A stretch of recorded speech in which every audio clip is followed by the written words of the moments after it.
Just last year, Daniel Jones was considered one of the worst quarterbacks in football. He's weak. Why would he even be a starter in this league? For what? For who?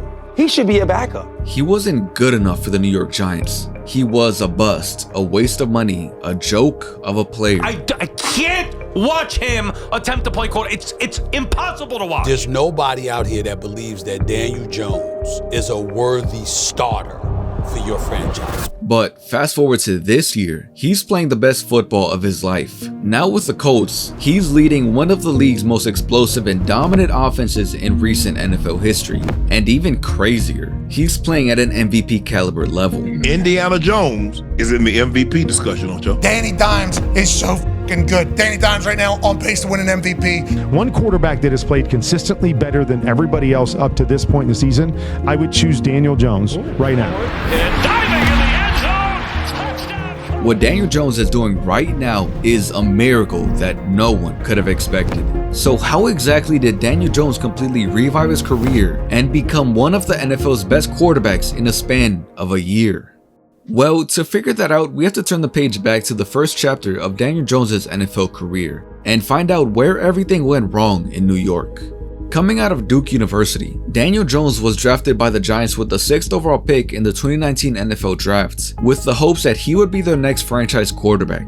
He was going to be the one to carry on the torch passed on from Eli Manning. But the very moment he landed in New York, he was put into an impossible situation where expectations were already set far too high for the quarterback that many believed wasn't good enough to be selected in the first round. In no universe was Daniel Jones the 6th best player in the NFL draft. So of course, the Giants took him 6th overall because Dave Gettleman has no plan and no clue. Every single time Daniel Jones starts, boy, he better be a Hall of Famer one day. I'll start there. In spite of all the outside noise, Daniel Jones in his rookie season showed flashes of being a great quarterback.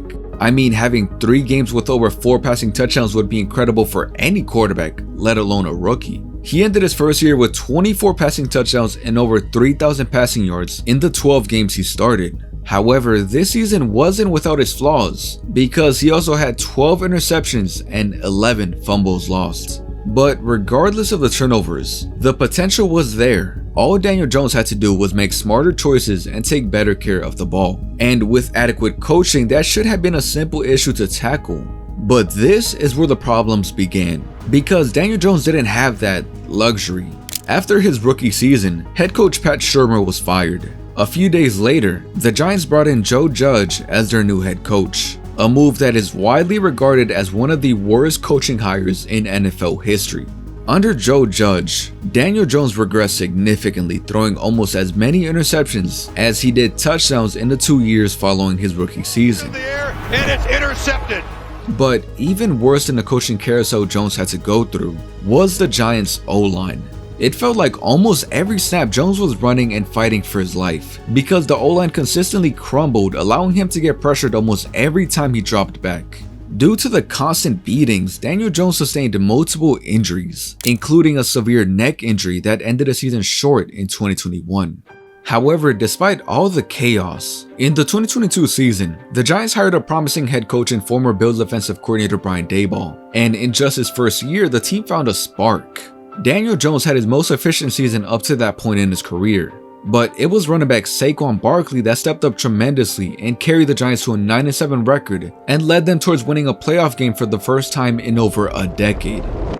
Following this exciting 2022 season, the Giants were put in a conundrum. Both Daniel Jones and Saquon Barkley were seeking out a contract extension, but the team could only prioritize one of them and franchise tag the other. And to a lot of people's surprise, they paid Daniel Jones. I feel badly for the football fans of the New York Giants. The reason he stopped turning the ball over was because they stopped letting him throw more than 4 yards downfield, and they treated him like a fullback. And now it's 4 years, 160. That's bananas. This decision came with a lot of backlash, because while Jones had just come off his best season as a Giant, it was a direct result of Saquon Barkley demanding all of the opposing defense's attention with his rushing. Daniel Jones didn't have to throw the ball much. His role in 2022's success was minimal, and his following 2 years with the Giants would all but confirm the theory that paying Daniel Jones was a mistake. In 2023, Daniel Jones played behind one of the worst O-lines football has ever seen. An O-line that allowed 85 sacks, the second most in NFL history.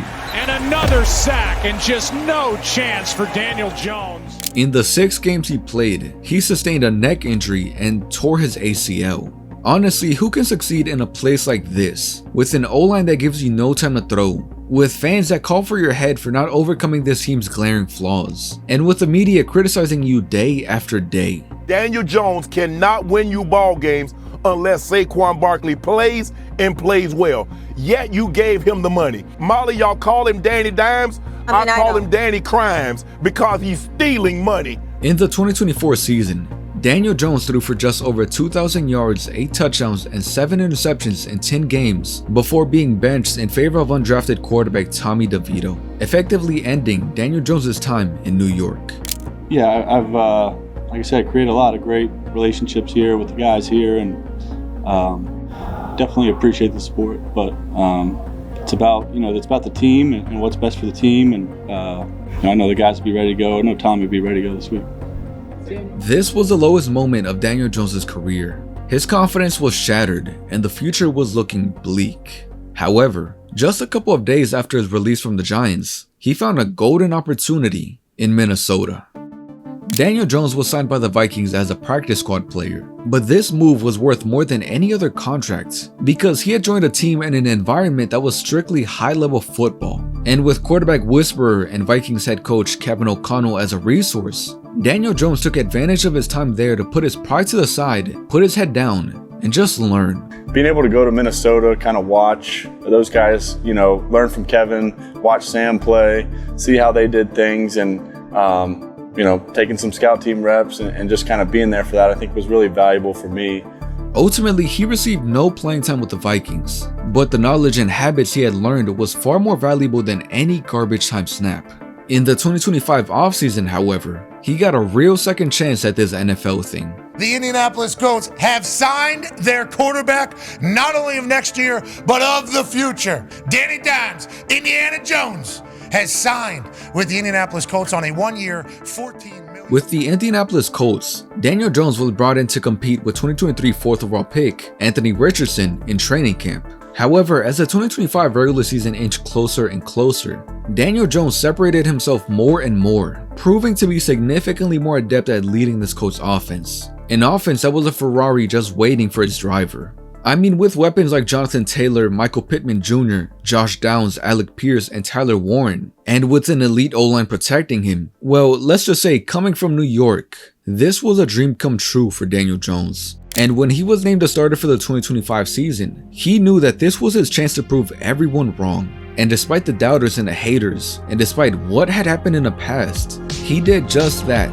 Jones looking deep down the field, and it is caught by Pittman. First down, over the middle, spirals and caught. Alec Pierce, and he makes a terrific catch. With time, touch pass, he's got a man. Pittman, touchdown! He's not worried about making a mistake. He's not worried about the New York scrutiny that's going to come with it or living up to the first round. He's just able to just play football. If Daniel Jones, is in the MVP conversation, this team wins 13 or 14 games. Jones down the sideline, one-on-one. Oh, what a catch! He might be the answer. He might be the quarterback that's been missing since Andrew Luck and since Peyton Manning. They're just destroying everybody. But everything you want from a lead quarterback, he has been. They believe that he is the perfect guy. Trying to get to the goal line. He'll get there. Touchdown, Colts.